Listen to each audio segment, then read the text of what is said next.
And then let's see, one thing I do always do is I always add a little bit of like hair running down the side of the ear, like in front of it. More because that's just kind of what you see sometimes. Um, yeah, and then I would like to draw at least a little bit, going a little bit of her hair going behind, behind her neck, exactly as it should. Unless she has it pulled up, which I've not drawn that.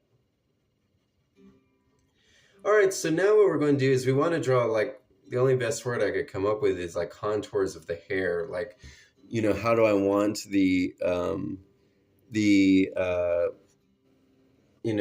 hair to be directed, right? Well, if she's got it brushed back, well, then you're going to want to put your lines more like this behind the ear and kind of fanning out towards the top, towards the scalp.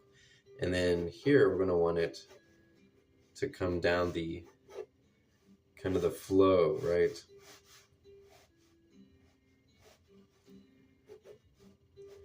All right, so let's see. So I think that's it for the hair.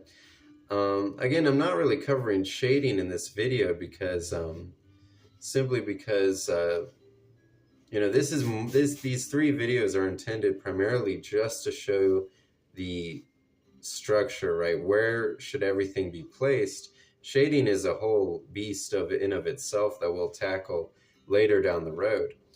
Although I can't really help myself to draw at least a little bit of cross hatching at the top of the eyes just to give some shading.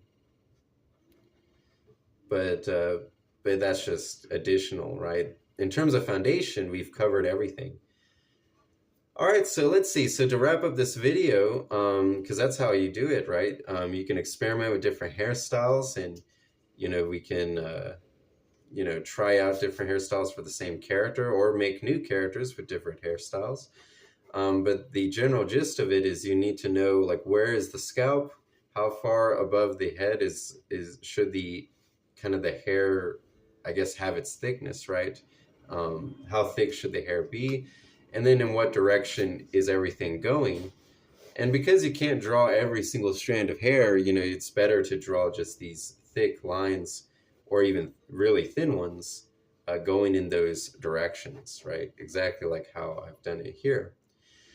All right, so the only way this drawing can be finished is just by adding, at least I do this for all my women characters, is to add the blushies, right?